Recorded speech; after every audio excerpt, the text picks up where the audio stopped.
নতুন বছরে যারা সবজি গাছ আপনার ছাদ বাগানে করতে চান তাদের জন্য আজকের এই পুরো ভিডিওটি।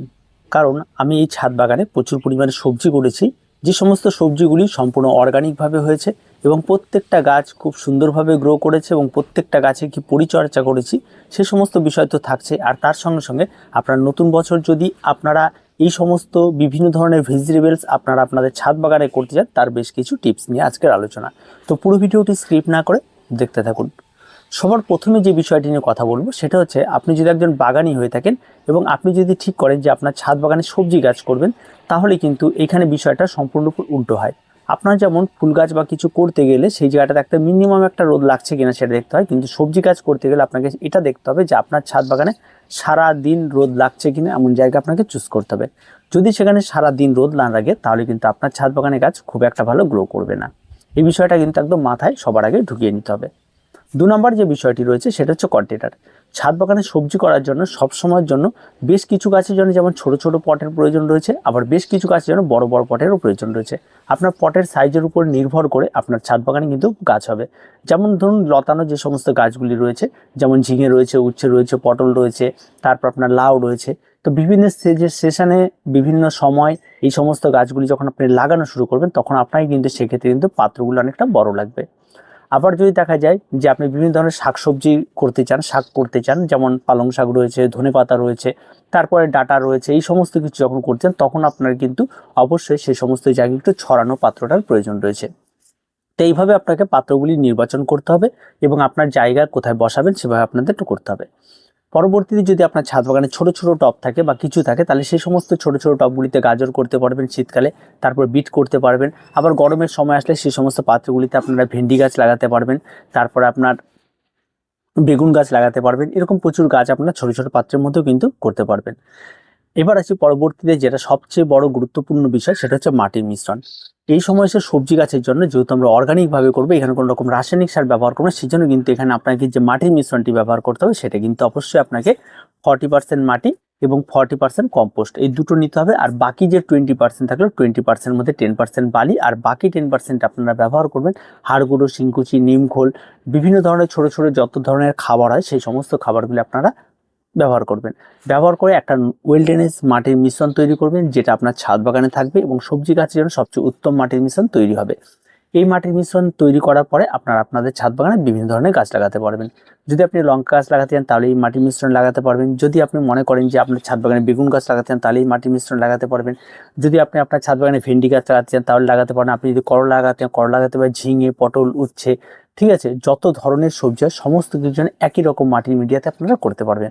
তার জন্য প্রত্যেকটার জন্য আলাদা আলাদা করে মিডিয়া করার কোনো রকম কোনো প্রয়োজন পড়বে না। এবার আসি শীতকালীন সবজিগুলোতে, সবার আগে আসি, তারপরে বাকি সবজিগুলোতে আমরা চলে আসব। শীতকালীন সবজির মধ্যে যেটা দেখা যায় সেটা হচ্ছে আপনারা করতে পারবেন বিট। ছোট ছোট পটের মধ্যে হবে, প্রত্যেকটা গাছ অত্যন্ত সুন্দর এবং পারফেক্টলি খুব সুন্দরভাবে গ্রো করে। তবে ধৈর্যের সঙ্গে অবশ্যই আপনাকে করতে হবে, তা না হলে কিন্তু গাছগুলি একটা সময় আসলে আপনার অধৈর্য হয়ে গেলে কিন্তু গাছের ফল কিন্তু বা গোড়াতে আপনার যে সবজিটা হয়, বিটটা হয়, সেটা কিন্তু খুব একটা বড় হবে না। তাই সেই সমস্ত কিছু বড় করতে হলে আপনাকে ধৈর্য ধরতে হবে, গাছে আপনাকে খাবার প্রয়োগ করতে হবে।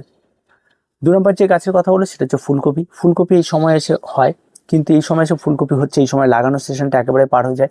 যদি আপনি এইভাবে করতে পারেন তাহলে ফুলকপির সাইজ অনেক বড় হবে, তেমনটা কিন্তু হবে না। তার কারণ হচ্ছে এখানে যে সমস্ত অর্গানিকভাবে করা হয় তাতে কিন্তু ফুল বড় করার কোনো রকম কোনো কিছু প্রয়োগ করা হয় না। সম্পূর্ণ নিজের স্বাস্থ্যের কথা ভেবে, খাবারের কথা ভেবে করা হয়, তার জন্য সেই সমস্ত ফুল কিন্তু অনেক বড় হবে, তেমনটা কিন্তু হবে না। বাঁধাকপি আপনারা করলে করতে পারেন, তবে বাঁধাকপিটাও কিন্তু একই রকম অনেক বড় হবে, তেমনটা কিন্তু হবে না। মোটামুটি একটা সাইজের হবে যেটা আপনি খেতে পারবেন। ওলকপিটা খুব ভালো হয়ে থাকে, অনেকটাই বড় হয়ে থাকে, সেই সমস্ত কিছু আপনারা করতে পারেন। তো এটা আগামী সেশনে যারা করবেন তাদের জন্য বলছি, এই সেশনে আর এগুলির লাগানোর সময় নেই। আর লাউ গাছ মোটামুটিভাবে সারা বছর ছাদ বাগানে থাকে, সারা বছর হয়ে থাকে এখন লাউ। আপনারা যখন যে কোনো ধরনের লাউ আপনারা লাগাতে পারবেন এবং প্রত্যেকটা লাউ গাছের জন্য কিন্তু বড় ধরনের ফলের ক্যারেট বা কন্টেনারের প্রয়োজন রয়েছে। আর সে সমস্ত গাছ যদি একটি মাটির মিশ্রণ দিয়ে লাউয়ের বীজ লাগিয়ে দিন, সেখানে অনায়াসে আপনার ছাদ বাগানে লাউ হয়ে যাবে।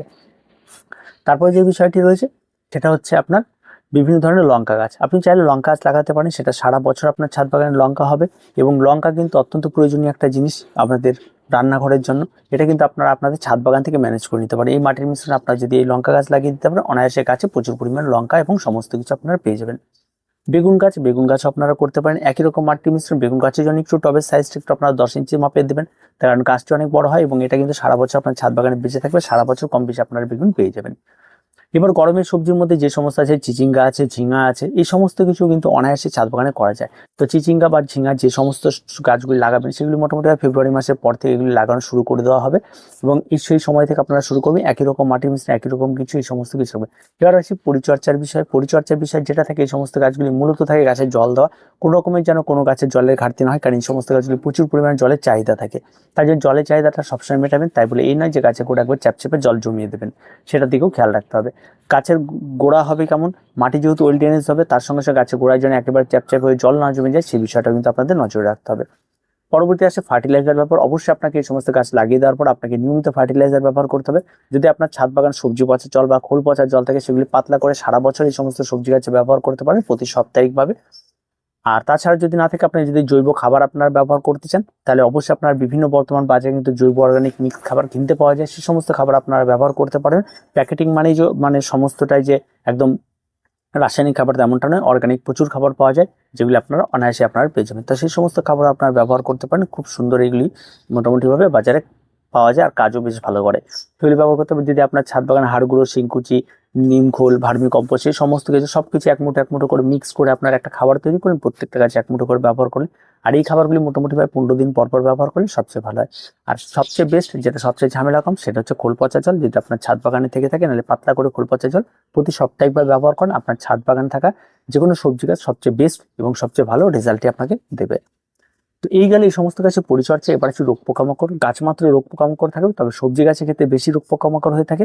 আর তার জন্য আপনাকে এখানে রাখতে হবে দুটো জিনিস, একটা হচ্ছে নিম তেল আর একটা হচ্ছে হলুদ।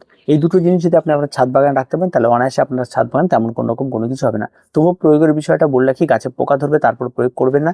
নিয়মিতভাবে আপনারা গাছে 10 দিন পর পর আপনারা এটা প্রয়োগ করে যাবেন, তাহলে কিন্তু কোনো রকম কোনো পোকামাকড় আর ধরবে না। আর পোকা ধরার পর আপনার প্রয়োগ করে খুব একটা লাভবান হবেন না। এবার আসি ফাঙ্গালের বিষয়ে। ফাঙ্গাল আক্রমণ ঘটে, তার জন্য আপনারা মূলত যে সমস্ত সমস্যাগুলি হয়ে থাকে, ঘরোয়া তৈরি আপনার তামাক পাতা জল ব্যবহার করতে পারেন, হলুদ গুলানো জল ব্যবহার করতে পারেন, দারচিনি ব্যবহার করতে পারেন। এই সমস্ত কিছু মোটামুটিভাবে জলে গুলিয়ে আপনার গাছের গোড়া হোক বা গাছে স্প্রে করে হোক, সেই সমস্ত কিছু আপনারা করতে পারেন। এগুলো অনায়াসে করা যায়, খুব ইজি পদ্ধতিতে কিন্তু আপনার ছাদ বাগানে আপনারা সবজি গাছ করতে পারবেন। লঙ্কা গাছতে চোখ বন্ধ করে যে কোনো লঙ্কা গাছ করতে পারবেন, অনায়াসে লঙ্কা পাওয়া যায়, ক্যাপসিকাম পাওয়া যায়, এই সমস্ত কিছু তো শীতকালীন বাগানে হয়েই থাকে। আর এই সময় এসে যদি আপনারা কেউ সবজি বাগান স্টার্ট করতে চান, তাহলে অবশ্যই আপনারা মোটামুটিভাবে বেগুন গাছ, তারপর লঙ্কা গাছ, আপনার লাউ গাছ, এই সমস্ত কিছুতে স্টার্ট করে দিন। এখন আপনাদের অনায়াসে হয়ে যাবে। গাজর, বিট, এই সমস্ত কিছু অনায়াসে এখন হবে। শুধু ফুলকপি, বাঁধাকপি, কপির ভ্যারাইটিগুলি একটু লেট হয়ে যাবে, এটাই। তাছাড়া তেমন কিছু নয়, কিন্তু করলে এখন আপনার পরে মার্চ এপ্রিল মাসে গিয়ে হবে, এটাই। আর তেমন কোনো কিছু নেই। গরমের সবজির কথা বললাম, আর গরমের সবজির কোন কোন গাছ লাগানো যাবে সে সমস্ত নিয়ে আমরা মার্চে আরেকটি ভিডিও দিয়ে দিব। তো আজকে এই নতুন যারা বাগান করতে চান, যারা সবজি গাছ, এই সমস্ত কিছুতে করুন।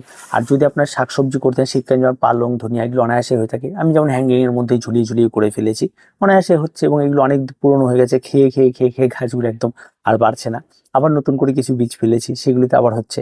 তেমন কন্টিনিউ হতে থাকবে। ধনেপাতায় যেমন সারা বছরই আপনি করতে পারবেন, খুব অনায়াসেই হয়ে যায় এবং খুব সহজভাবেই হয়ে যায়। তো এগুলি আপনারা অনায়াসে নিজেদের ছাদ বাগানে কিন্তু আপনারা করতে পারেন বিভিন্ন ধরনের সবজি। তার দেরি না করে নতুন বছর যদি আপনি এই ধরনের কোনো কিছু করার পরিকল্পনা রাখেন, তাহলে এখন থেকে শুরু করে দিন। আর প্রত্যেকটা জিনিসের আইডিয়া আপনারা পেয়ে যাবেন। কোনো সমস্যা হলে আপনারা কমেন্ট করবেন, কমেন্টের সঙ্গে সঙ্গে তার অ্যান্সারও পেয়ে যাবেন। আর তার সঙ্গে সঙ্গে আপনাদের প্রত্যেকটা গাছ যাতে হেলদি থাকে সেরকম টিপস আপনারা প্রতিনিয়ত আপনারা পেয়ে যাবেন। তো আজকে এই পর্যন্তই, দেখা হয় পরবর্তী ভিডিওতে। প্রত্যেকে ভালো থাকবেন, প্রত্যেকে সুস্থ থাকবেন, আর চ্যানেলটিকে অবশ্যই সাবস্ক্রাইব করে রাখবেন।